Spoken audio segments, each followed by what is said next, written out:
Garrick Morrow slammed the heavy metal drum into the well of his weapon. The sound was a sharp mechanical clack that echoed through the cramped corridor of the mining station. He did not look up. He did not check his surroundings. He knew exactly where he was. The deck plating beneath his boots vibrated with a steady, low-frequency thrum. It was a 3 Hertz pulse. That meant the station's structural integrity was failing at the core. "You are carrying 62 pounds of lead and copper, Garrick Morrow," Varnock said. The alien stood behind him, his tall, spindly frame barely fitting under the low ceiling. Varnock held a slim, elegant beam projector. It weighed less than 2 pounds. It was a marvel of crystalline engineering. "Your efficiency is less than 12% compared to my thermal projector. Why do humans insist on such primitive logistics?" Morrow didn't answer immediately. He pulled the charging handle back. The spring tension was stiff, exactly how he liked it. He let it fly forward. The bolt stripped a heavy, .50 caliber round from the magazine and seated it into the chamber. He adjusted the gas block on the rifle. The air in the corridor was thick. It smelled of recycled oxygen and the sharp, biting scent of burnt propellant. "Physics doesn't care about your math, Varnock," Morrow said. His voice was a low rasp. He reached down and adjusted the straps on his tactical vest. The weight was familiar. It was a burden, but it was a predictable one. "Your beam projector relies on the station's ambient field to recharge. My rifle relies on a firing pin and a chemical reaction. One of those things is currently dying." Varnock tilted his head. His large, multifaceted eyes reflected the flickering emergency lights of the hallway. "The station's field is at 84% capacity. It will not fail before we reach the extraction point. Your insistence on carrying physical mass is a relic of a pre-fusion culture. It is an aesthetic choice, not a tactical one." Morrow ignored the insult. He checked the seal on his suit's wrist cuff. He looked at the heavy crate of ammunition sitting at his feet. It was an olive-drab box marked with white stenciled letters. It contained 500 rounds of armor-piercing incendiary ammunition. To Varnock, it was a waste of space. Tomorrow it was 500 solutions to a very specific problem. The lights flickered again. This time they stayed dark for 3 seconds. When they returned, they were a deep, pulsing red. The vibration in the floor changed. The 3 Hertz thrum jumped to a jagged, uneven shaking. "The shield harmonics are fluctuating," Varnock noted. His voice remained calm, almost detached. "The Zethul are utilizing a dampening field. My projector is recalibrating."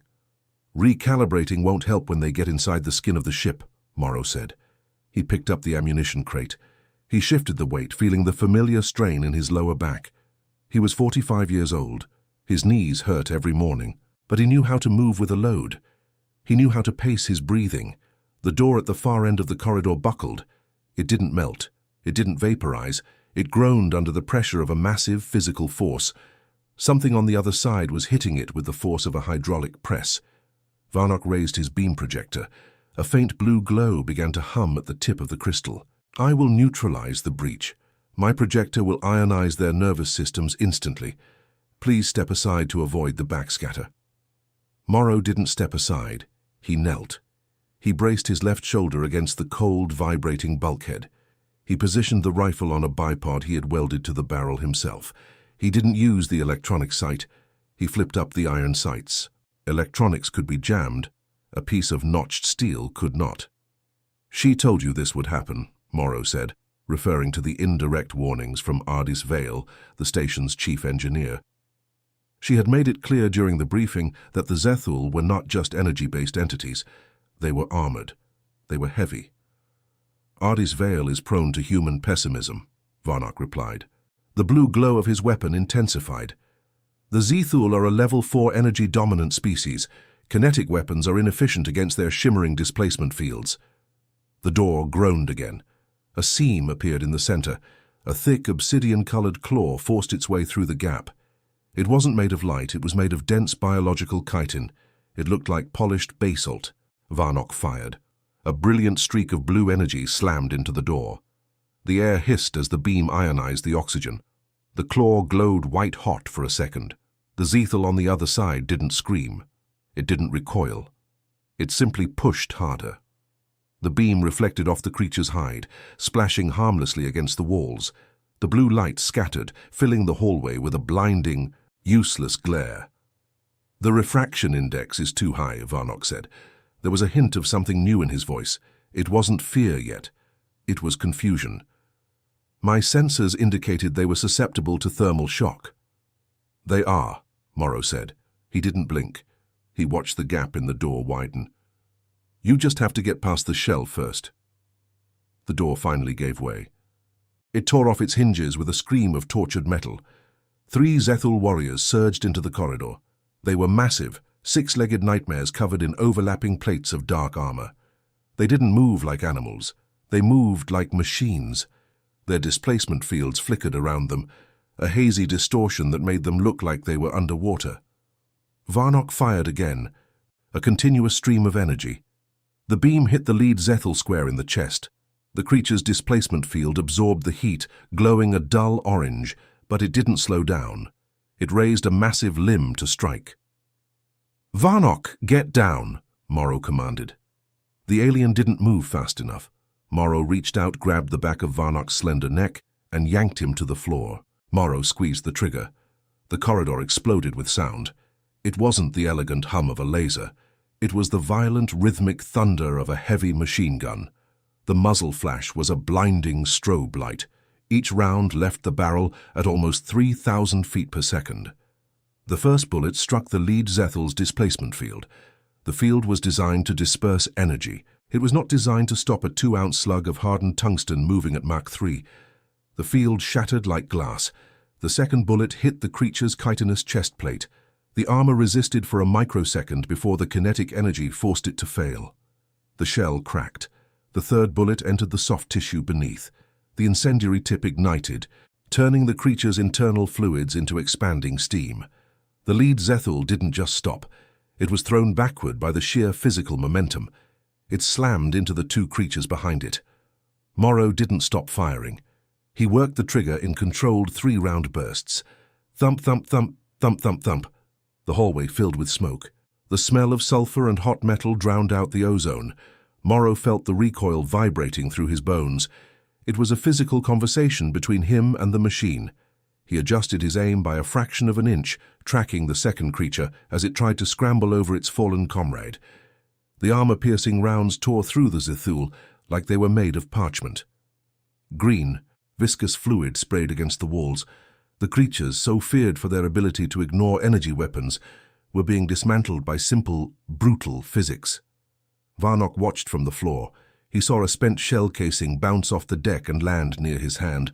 It was hot, it was heavy. It was a piece of empty brass, but it represented a philosophy he didn't understand. Morrow emptied the first drum. The slide locked back. The silence that followed was deafening. The 3 Zethul were no longer moving. They were a heap of broken armor and smoking flesh. Morrow didn't celebrate. He didn't make a joke. He reached for the next drum. "You asked why we carry the weight, Varnock," Morrow said, his voice steady despite the adrenaline. He swapped the magazines with practiced, efficient movements. "This is why. Because when the lights go out and the shields fail, the universe doesn't care about your elegance. It only cares about how much force you can put into a single point." He stood up, the 60 pounds of gear settling back onto his shoulders. He looked down the dark, smoky corridor. There were more sounds coming from the depths of the station, more scratching, more heavy footsteps. "We have 470 rounds left," Morrow said. "Let's move." Morrow didn't look back at the carnage. He didn't need to. The smell told the story. It was a thick, cloying mixture of ozone from Varnock's failed energy weapon and the heavy metallic tang of atomized Zethul blood. He reached out and touched the barrel of his weapon. The heat radiated through his reinforced glove. It was a warning. If he pushed the rate of fire any higher, the rifling would begin to melt. He adjusted the thermal regulator on his forearm. "The brass is still hot, Varnock," Morrow said. He didn't turn around. "Don't touch it. It will sear right through that synthetic skin of yours."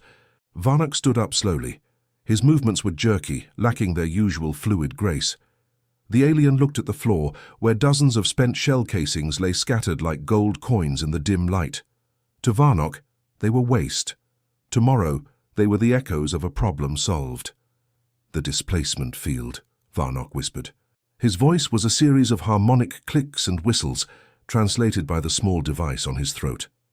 It is a fifth-dimensional fold. It shunts energy into the vacuum. It is mathematically impossible for a physical object to penetrate it with such crude velocity. The vacuum doesn't have a chin, Varnock, Morrow replied. He pulled a small, oily rag from a pouch and wiped a smudge of carbon from the feed tray. Your fields are designed to absorb light and heat. They disperse the energy across the surface area. But a 2-ounce slug doesn't want to be dispersed. It wants to be in the space where the Zethal is standing. Physics is just a stubborn argument. I brought a louder argument. Morrow kicked a piece of chitinous armor out of his path. It skittered across the deck plating with a hollow, scratching sound. The station groaned. It was a deep, structural moan that started in the walls and ended in the soles of Morrow's boots. The frequency was dropping. It was now a 2 Hz vibration. That was bad. It meant the main stabilizers were losing their fight against the gas giant's gravity well. He tapped his comms link. "Hardwick, you still breathing down there?" Static chewed at the signal for 3 long seconds. Then a voice broke through. It was Lucian Hardwick, the chief engineer of the mining station. He sounded tired. He sounded like a man who had spent the last 10 hours fighting a losing battle against a failing reactor. "I'm here, Morrow," Hardwick said. The sound of a heavy wrench hitting a pipe echoed in the background. "But the air scrubbers on sub-level 4 are choked with that green gunk the bugs leak. I've got maybe 40 minutes of breathable mix left for this sector. Where are you?" "We just cleared the primary junction on level 3, Morrow said. He checked the compass on his HUD. "Varnock is with me. He's a bit shaken, but his legs still work. We're heading for the maintenance elevator." "Don't bother," Hardwick replied. His voice was grim. "The Zethul cut the power lines to the lift shafts. They're nesting in the vertical conduits. If you go in there, you're just delivery food. You need to take the manual stairs through the cooling stacks." Morrow frowned. The cooling stacks were narrow. They were slick with condensation and industrial lubricants. It was a nightmare for a man carrying 60 pounds of gear. "Understood, Morrow said. "Keep the door locked, Lucian. I'm coming to get you." He cut the connection and looked at Varnock. The alien was staring at his own beam projector. The elegant crystalline weapon looked like a toy in the shadows of the dying station. "Why do you stay?" Varnock asked suddenly. "The evacuation ships left 3 hours ago. You are a private contractor. Your biological imperatives should dictate flight, yet you remain for an engineer who is statistically likely to be dead before we arrive." Morrow checked the tension on his pack straps. He felt the weight of the ammunition cans pressing against his kidneys. It was a reassuring pressure. "Lucian owes me 50 credits from a poker game 3 weeks ago," Morrow said. He didn't crack a smile. "And I don't like leaving my money on a sinking ship." Varnock tilted his head. "That is a lie. I have studied human facial micro-expressions. You are performing a dry joke. Why do you hide your altruism behind a financial fabrication? Because altruism doesn't get you through a dark hallway full of monsters, Varnock," Morrow said, his voice dropping an octave. "Professionalism does. Now, keep your eyes on the ceiling. Your fancy flashlight might not kill them, but it'll blind them long enough for me to do the heavy lifting." They moved out. The corridor narrowed as they approached the cooling stacks. The walls here were lined with heavy pipes, some carrying liquid nitrogen, others carrying high-pressure steam. The air was colder here, dropping to a crisp 40 degrees. Morrow could see his breath in the beam of his shoulder-mounted light. The vibration in the floor changed. It wasn't just the station's groan anymore. It was a rhythmic tapping. Thousands of tiny hard points striking the metal. "They are in the vents," Varnock whispered. He raised his beam projector. The crystal began to glow with a soft blue light. "I know," Morrow said. He didn't raise his weapon yet. He was conserving his strength. He knew the weight of every round. He knew the cost of every burst. Suddenly, a vent cover 20 feet ahead exploded outward. A Zethul scout, smaller and faster than the ones they had faced before, lunged from the darkness. It didn't scream. It didn't make a sound at all. It was a silent shadow of blades and hunger. Varnock fired. The blue beam lanced out, striking the creature in the center of its chest. The displacement field flared. a brilliant white light that illuminated the entire corridor. The Zethul was pushed back, but the energy was absorbed. It landed on its many legs, its mandibles clicking in a terrifying display of predatory patience. "It did nothing!" Varnock shouted. "It gave me a target," Morrow said. He didn't use the machine gun. The space was too tight. The risk of a ricochet hitting a nitrogen line too high. Instead, Morrow pulled a heavy, short-barreled shotgun from a scabbard on his back. It was a manual pump action, reliable, brutal. He fired once. The sound was a flat boom that felt like a physical punch to the chest. The 12-gauge slug was made of solid lead, no fancy alloys, no incendiary tips, just raw, blunt force. The slug hit the Zethul's head. The displacement field tried to shunt the energy, but the mass was too great. The field buckled. The creature's head disappeared in a spray of green mist and shattered chitin. The body collapsed, twitching for a moment before going still. Morrow racked the slide. The spent shell popped out, smoking. "One," Morrow said. From the darkness of the vents above, 100 more clicking sounds answered him. The tapping became a roar. The ceiling plates began to bulge downward under the weight of a swarm. "Varnock," Morrow said, his voice calm, "I hope you brought extra batteries for that light. It's about to get very busy in here." Morrow reached back and gripped the handle of his machine gun. He felt the familiar texture of the grip. He felt the cold steel of the trigger guard. He planted his feet, shifting his weight to compensate for the recoil he knew was coming. 469 rounds, Morrow muttered to himself. "Make them count, Garrick. Make them count." The ceiling groaned. It was a deep, protesting sound of structural steel being pushed beyond its limits. Garrick Morrow did not look up. He kept his eyes leveled at the corridor ahead. He knew the geometry of the space. The hallway was 10 feet wide. The ceiling was 8 feet high. In a space this tight, physics was his only ally. "The structural integrity of the overhead plating is down to 4%, Varnock said. His voice was tight.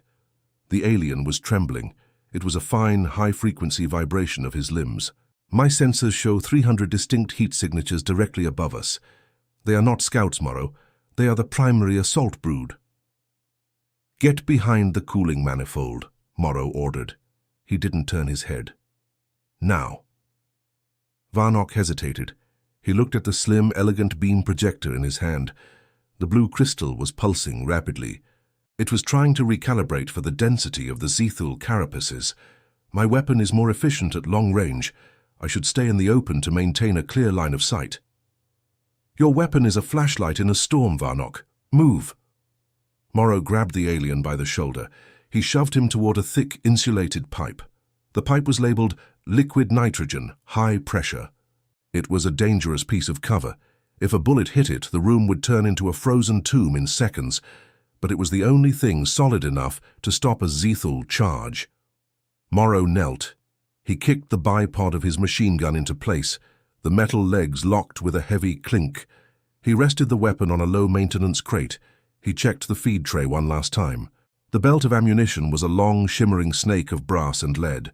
Each round was 3 inches long. Each one was a promise of kinetic energy. The first ceiling plate gave way. It didn't just fall, it was torn downward. A Zethul warrior, 6 feet of jagged chitin and twitching limbs, dropped into the corridor. It landed silently on its 6 legs. Its head was a cluster of black, unblinking eyes. It saw Morrow. It saw the heavy weapon. It didn't hesitate. It lunged. Morrow squeezed the trigger. The machine gun roared. It was a rhythmic, punishing sound that filled the narrow space. Thump, thump, thump, thump. The muzzle flash was a strobe light of orange and white. The first 5 rounds caught the Zethul mid-air. The displacement field around the creature flared. It glowed a sickly violet color as it tried to absorb the impact. But the field was designed to dissipate heat and light. It was designed to counter the beam weapons of the galaxy. It was not designed to stop a 1-ounce slug of lead traveling at 2,000 feet per second. The 4th round shattered the field. The 5th round tore through the creature's chest. The 6th round took off its primary reaching limb. The Zethul was slammed backward. It hit the wall behind it with a wet, heavy thud. "One down," Morrow muttered. Then the rest of the ceiling came down. It was a waterfall of monsters.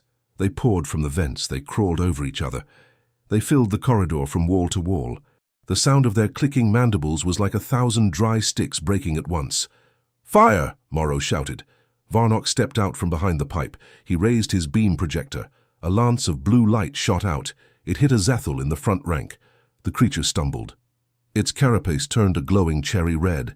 It screamed, a high, ultrasonic pitch that made Morrow's teeth ache. But it didn't die. It kept coming. The beam was cooking it, but it wasn't stopping it. "Focus on the joints," Morrow yelled over the noise of the gunfire. Morrow shifted his aim. He swept the barrel of the machine gun in a slow, controlled arc. He wasn't spraying.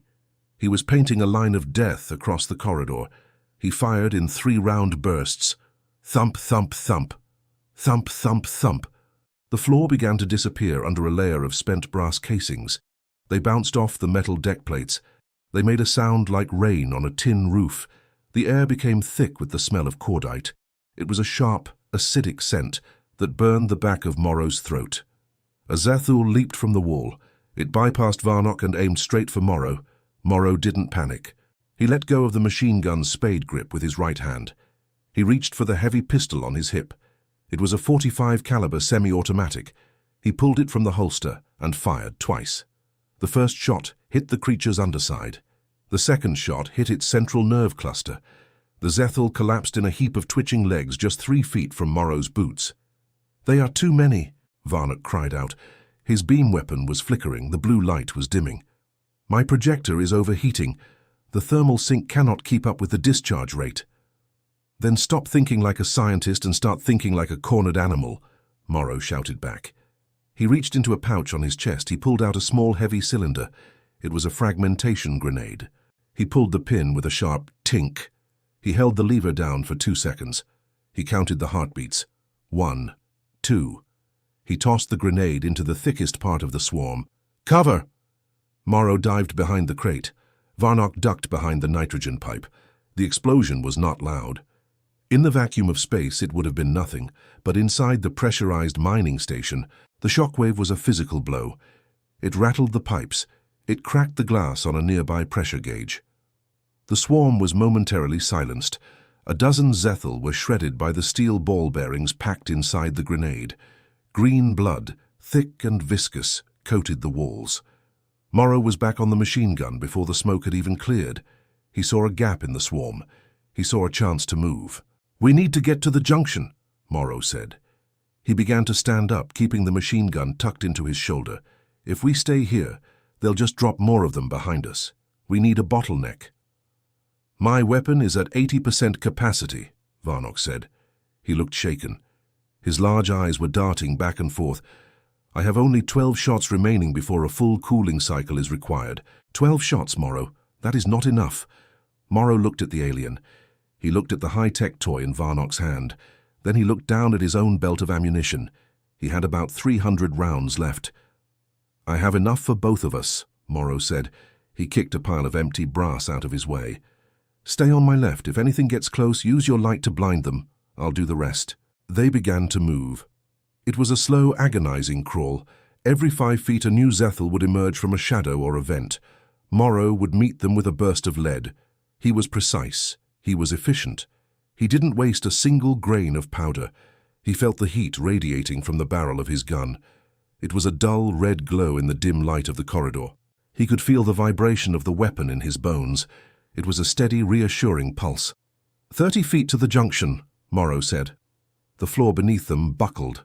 A massive Zethul, twice the size of the others, tore through the deck plating from below. It was a crusher. Its front limbs were massive, blunt clubs of bone and chitin.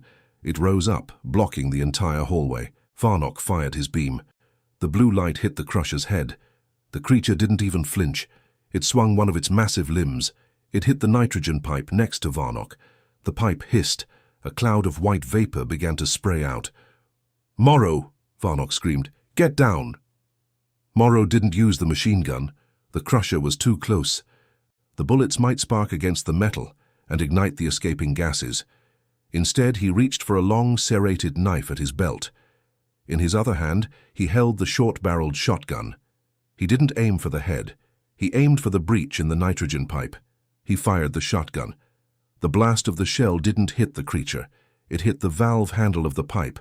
The valve shattered. A torrent of liquid nitrogen erupted. The freezing liquid hit the crusher full in the chest. The creature froze instantly. Its chitin turned white. It tried to move, but its joints were locked in ice. Morrow stepped forward. He kicked the frozen monster. It shattered like a piece of glass. "Move," Morrow said, his voice cold, "before the air in here turns to ice." They ran. They didn't look back. Behind them, the swarm was slowed by the freezing fog and the shattered remains of their leader. But Morrow knew it wouldn't last. He could hear the clicking starting again. He checked his weight. He had 210 rounds left. "Keep moving, Varnock," Morrow said. "We're just getting started."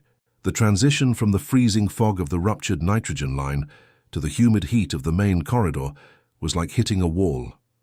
Garrick Morrow felt the moisture flash condense on his tactical vest. It made the nylon heavy and slick. He didn't stop to wipe his eyes.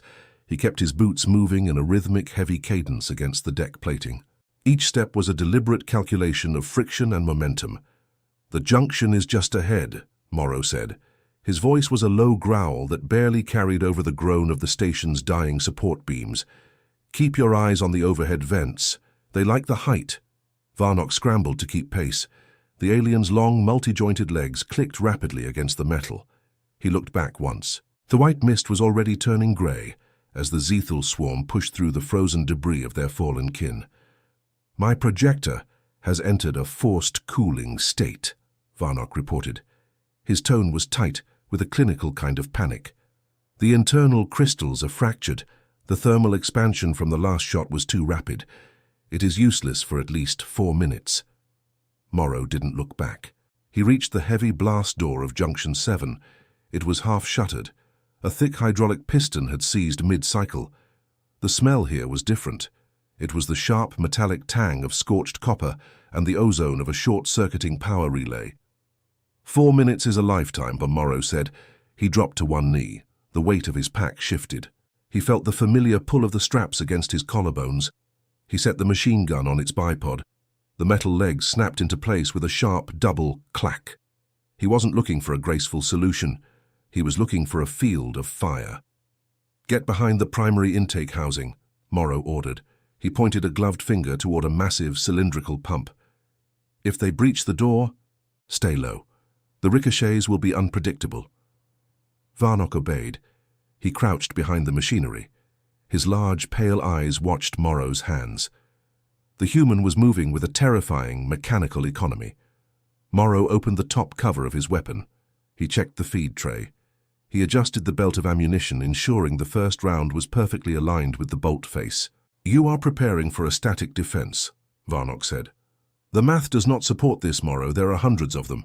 Your kinetic energy is finite. Eventually, you will run out of lead." "The math says I only need to kill the ones in front of me," Morrow replied. He didn't look up. "One at a time, every bullet is a decision." He reached into a side pouch and pulled out a small, handheld welder. The tool was battered. The casing was scarred by years of industrial use. He didn't use it to fix the door. Instead, he welded a series of steel bolts into the floor plates around his position. He was creating a brace. He knew the recoil of the .50 caliber rounds would try to walk the gun backward over time. He was anchoring himself to the station. The first sound of the swarm reached them. It wasn't a roar, it was a dry, scratching noise. It sounded like 1,000 dry leaves skittering across a pavement. But these leaves weighed 80 pounds each and were covered in serrated bone. "They are in the ventilation shafts," Varnock whispered.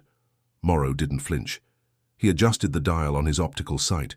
He set the range for 40 feet. Anything closer than that was a point-blank problem. Anything further didn't matter yet. "Varnock," Morrow said, "reach into the small pack on my left hip. Pull out the magnesium flares, the ones with the red caps."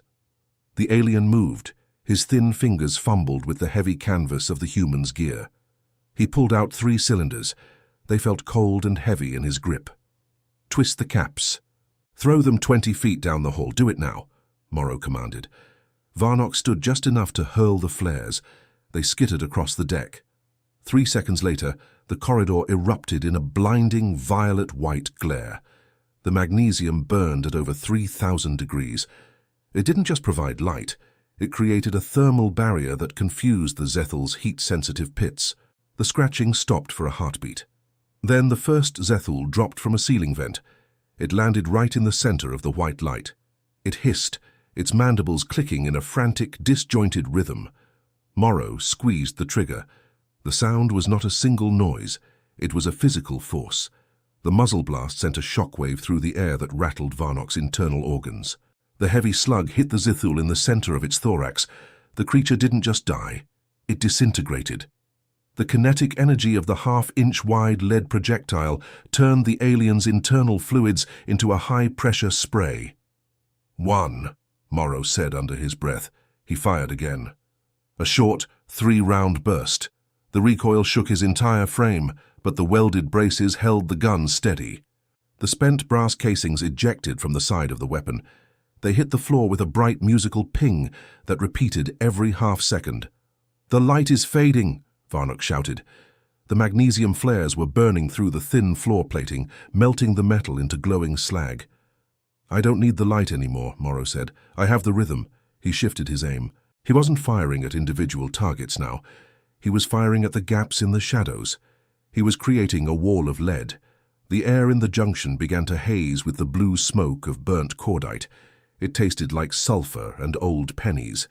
A Zethul leaped from the wall, trying to bypass the kill zone by clinging to the high-voltage cables. Morrow didn't track it with the machine gun. He let go of the spade grips with one hand and pulled a heavy-duty flare gun from his belt. He fired. The flare didn't hit the creature. It hit the transformer directly behind it. The explosion was a bright, electric blue. 10,000 volts arched through the Zethul's body. It fell to the floor, smoking and twitching. Morrow returned both hands to the machine gun and finished it with a single shot. "You are using the station against them," Varnok observed. He sounded breathless. "This is not a standard tactical doctrine." "This is a job site," Morrow said. He paused to swap out a depleted ammunition box. His hands moved in a blur of practiced motion. "And on a job site, you use the tools you have. If the tool is a 5-ton transformer, you use it."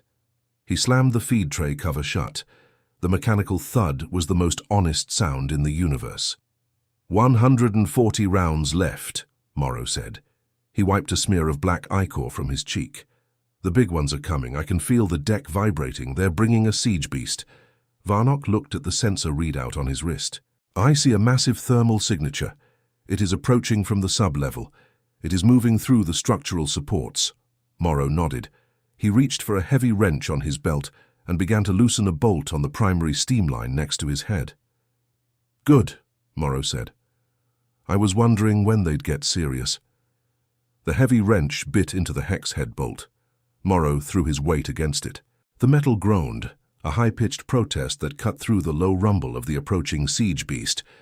Hot grease leaked from the valve housing, staining his gloves. He didn't care about the mess.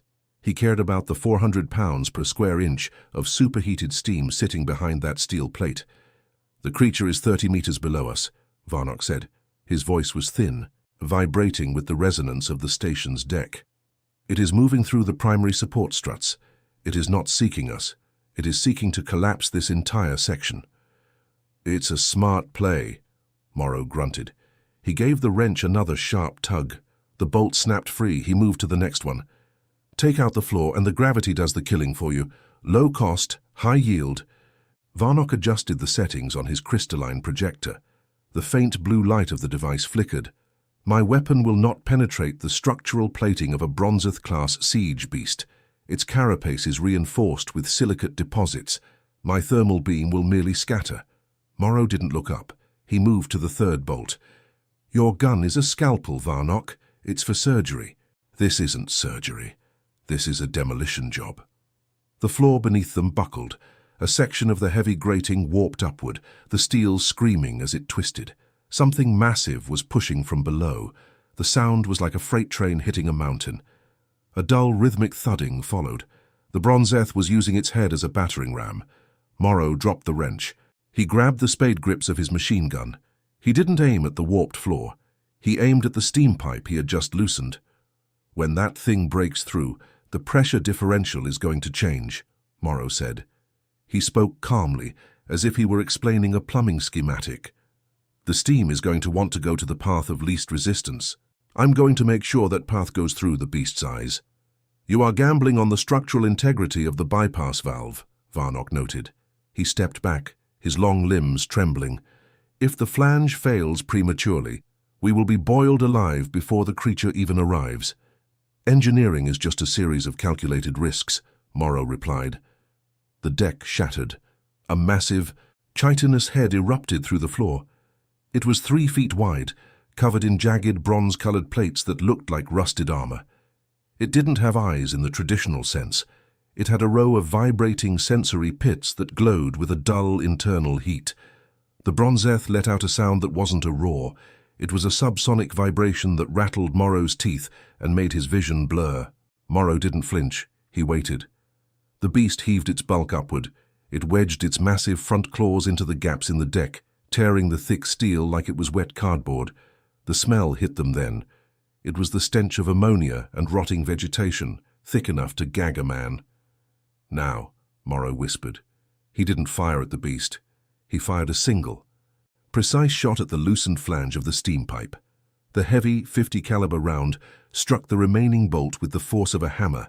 The bolt sheared off instantly. The high-pressure steam, held back by decades of maintenance and luck, found its exit. A white wall of scalding vapor erupted from the pipe. It screamed with the sound of 1,000 jet engines. The steam didn't just fill the room. It acted like a physical punch. It slammed into the side of the Bronzeth's head, right into the sensitive sensory pits. The beast shrieked. The sound was a jagged tear in the air. The superheated mist began to cook the soft tissues inside its armor. The Bronzeth thrashed, its massive claws scoring deep grooves into the bulkheads. It was blinded and burning, but it wasn't dead. "Finish it!" Varnock yelled over the roar of the steam. Morrow squeezed the triggers. The machine gun began its steady, mechanical heartbeat. Thump, thump, thump. He wasn't aiming for the armored head. He aimed for the joints where the claws met the torso. He knew the anatomy of a heavy lifter, whether it was a machine or a bug. If you take out the pivot points, the weight becomes the enemy. The heavy slugs tore through the softer connective tissue. Greenish-black fluid sprayed into the air, turning into a foul mist as it hit the steam. The Bronzeth tried to retreat, but its own mass worked against it. It had wedged itself too deeply into the floor. Morrow shifted his fire. He raked the belt of ammunition across the creature's exposed neck. Each hit was a wet thud that echoed in the cramped space. The recoil of the gun was a constant vibrating pressure against Morrow's chest. He leaned into it. He became part of the machine. 20 rounds, Morrow called out. The Bronzeth gave one final violent shudder. Its massive head slumped forward, pinning the steam pipe shut with its own weight. The screaming of the vapor died down to a low, wet hiss. The creature was a mountain of dead meat, blocking the entire corridor. Silence returned to the junction, broken only by the tink-tink-tink of cooling metal and the heavy breathing of the two men, or rather, the man and the alien. Varnock stepped forward, his boots splashing in the mixture of hydraulic fluid and alien blood. He looked at the mountain of bronze chitin, then he looked at Morrow. "Your weapon is inefficient," Varnock said. His voice was shaky. "It is loud. It is heavy. It creates a massive amount of debris." Morrow released the spade grips. His hands were cramping. He slowly flexed his fingers, feeling the blood return to his knuckles. He reached into his pocket and pulled out a small, battered tin. He took out a piece of nicotine gum and started to chew. "But the beast is dead," Morrow said. "Yes," Varnock conceded. He looked at his own elegant, undamaged beam projector. "The beast is very dead, and I am beginning to understand that efficiency is a relative term when the floor is disappearing." Morrow nodded. He didn't smile. He looked at the remaining ammunition in the feed tray. "Now we have 12 rounds left in this box, and I have 2 more drums in my pack, that's it." "The sensors show more signatures," Varnock said. He pointed down the dark, steam-filled hallway. "They are circumventing the blockage. They are moving toward the life support hub. If they reach the oxygen scrubbers, They won't need to kill us, they will just wait for us to stop breathing. Morrow picked up his wrench from the floor. He wiped the blood off the handle and tucked it back into his belt. Then we'd better get moving, Morrow said. I've got a lot of lead left, and I don't feel like carrying it back to the ship. He kicked a spent casing out of his way. It skittered across the deck, a small brass reminder of the price of survival. The station groaned again, a deep, structural sound that suggested their time was running out. Morrow didn't run. He just picked up his gun and started walking into the dark. The air in the maintenance crawlspace was 5 degrees hotter than the corridor. Garrick Morrow felt the sweat slicking his palms inside his tactical gloves. He shifted the weight of the heavy machine gun. The metal was hot. It radiated a dull, persistent heat that soaked into his forearms. Behind him, Varnock moved with a jerky, unnatural grace. The alien's long limbs clicked against the ribbed plating of the floor. The vibration has increased to 6 hertz, Varnock whispered. His voice was a thin reed in the darkness. The structural harmonics are reaching a critical threshold. If the scrubbers are compromised, the atmospheric seal will rupture within 4 minutes. Morrow didn't look back. He kept his eyes on the thermal flickering of his HUD. 4 minutes is a long time in a gunfight, Varnock. Focus on the door. They reached the bulkhead leading into the life support hub. It was a massive circular hatch, reinforced with depleted uranium plating. It was designed to withstand a reactor meltdown. Now it was bowing outward. Something on the other side was hitting it with the force of a wrecking ball. Thump, thump, thump. There are 3 of them, Morrow said. He checked his feed tray. 12 rounds of 50 caliber armor-piercing incendiary remained in the current belt. He reached back and patted the 2 drums in his pack, 100 rounds each. 212 chances to stay alive. Varnock raised his beam projector. The crystalline tip glowed with a faint pale violet light. My weapon is at 94% charge, but the Bronzeth armor dissipates thermal energy. I can only blind them, Morrow. I cannot stop them. I don't need you to stop them, Morrow grunted. He knelt by the hatch control. I need you to keep their eyes busy. When that door opens, they're going to charge. They're heavy lifters. They use momentum. I'm going to break their legs.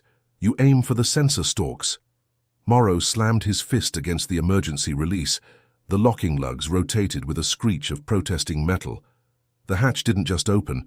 It was blown off its hinges by the pressure from the other side. A Bronzeth, larger than the one in the corridor, lunged through the gap. It was a nightmare of bronze plates and hydraulic-powered mandibles. It stood 7 feet tall at the shoulder. Morrow didn't flinch. He squeezed the spade grips. The gun barked. Thud, thud, thud, thud. 4 rounds caught the lead creature in the forward knee joint. The kinetic energy of a 50 caliber slug is a mathematical certainty. It doesn't matter how thick the armor is if the structure beneath it is shattered. The creature's leg turned into a spray of shrapnel and black ichor. It collapsed forward, its own massive weight driving its chest into the deck plating. Now! Morrow yelled. Varnock stepped out from behind Morrow. A lance of violet light erupted from his projector. It wasn't a bolt. It was a continuous stream of coherent photons. He swept the beam across the upper arc of the 2 remaining creatures. The Bronzeth shrieked, a sound like metal grinding on metal. Their sensory stalks smoked and bubbled. They were blind, but they weren't dead. They began to thrash, their massive claws tearing chunks out of the ceiling. Morrow swapped the empty box for a fresh drum. He did it in 4 seconds. His movements were a blur of practiced mechanical efficiency. He didn't think about the creatures as monsters. He thought of them as structural supports that needed to be removed. He aimed at the second Bronzeth. It was swinging a claw that could crush a titanium hull. Morrow waited. He waited for the creature to pivot. When the soft underjoint of the shoulder exposed itself, he let loose a 10-round burst. The slugs hammered into the joint. The creature's arm didn't just fall. It was severed by the sheer volume of fire. The Bronzeth spun, losing its balance, and crashed into the primary oxygen scrubber. "The tank!" Varnock screamed. "You will rupture the tank." "I know what I'm doing," Morrow shouted back over the roar of his weapon. He wasn't aiming for the tank, he was aiming for the mounting brackets. He fired 20 rounds into the heavy steel bolts holding the 3-ton oxygen cylinder to the floor. The bolts sheared off. The tank, under 2,000 pounds of pressure, began to tilt. The third Bronzeth, the largest of the brood, lunged at Morrow. It ignored the violet beam. It ignored the heat. It was a biological tank driven by a singular instinct to kill. Morrow stood his ground. He emptied the rest of the drum into the creature's center mass. The slugs punched through the bronze chitin, exiting out the back in a cloud of gore. The creature slowed, but it didn't stop. It was too big. It had too much nervous system to die quickly. "Varnock, get down," Morrow commanded. Morrow dropped the machine gun and grabbed his heavy industrial wrench. He didn't swing it at the monster. He swung it at the manual release valve of the tilted oxygen tank. The valve snapped. A high-pressure jet of pure oxygen hissed out with the sound of a jet engine. At the same time, Morrow pulled a flare from his belt, struck it, and tossed it into the stream. The result was a localized firestorm. In the oxygen-rich environment, the flare became a sun. The escaping gas ignited, turning the hub into a blast furnace. The third Bronzeth was caught in the center of the plume. Its armor didn't melt, it combusted. The magnesium in the creature's shell reacted with the heat, turning the monster into a white-hot pillar of fire. Morrow grabbed Varnock by the collar and dragged him behind the heavy bulkhead of the secondary scrubber. They huddled there as the roar of the fire consumed the remaining oxygen in the room. 30 seconds later, the fire died out as the vacuum systems kicked in, venting the smoke and the spent gas into the void. Silence fell over the hub. The only sound was the tink-tink-tink of the cooling metal and the low, pained groan of the station's frame. The three Bronzeth were charred husks. The threat to the life support system was gone. Varnock stood up slowly. His elegant robes were scorched. He looked at the devastation. He looked at the melted floor, the shattered bolts, and the empty brass casings littering the deck. "You destroyed the primary scrubber mounting," Varnock said. His voice was flat, devoid of its usual rhythmic cadence. "You used a primitive combustion reaction. You wasted 42% of your remaining ammunition." Morrow picked up his machine gun. He wiped a smudge of soot off the barrel. He felt the weight of the last drum in his pack. It was light. He had maybe 60 rounds left. "The scrubbers are still upright," Morrow said. He pointed to the secondary and tertiary tanks. "The air is still flowing, and the bugs are dead." Varnock looked at the charred remains of the lead Bronzeth. He reached down and picked up a spent .50 caliber casing. It was still warm. He turned it over in his long, thin fingers. "Your math is chaotic, Garrick Morrow," the alien said. "You do not calculate efficiency by the energy spent. You calculate it by the result achieved." "That's how physics works in the real world, Varnock," Morrow replied. He slung the gun over his shoulder. "Sometimes you don't need a laser. Sometimes you just need enough lead to change the conversation." A static-filled voice crackled over the station's intercom. It was Arlen Westrel, the station's chief engineer. She made it clear that the rescue shuttle was docking at Bay 4 and that they had exactly 6 minutes to get there before the sector was pressurized for scuttling. Morrow looked at Varnock. The alien nodded once, a gesture of newfound respect. "Can you run in those shoes, or do I have to carry you?" Morrow asked. "I shall run," Varnock said. "But I would prefer if you kept that primitive kinetic device pointed toward the shadows." Morrow didn't smile, but his grip on the spade handles tightened. He kicked a final brass casing aside and started toward the docking bay. He had 60 rounds left. In his experience, that was more than enough to finish the job.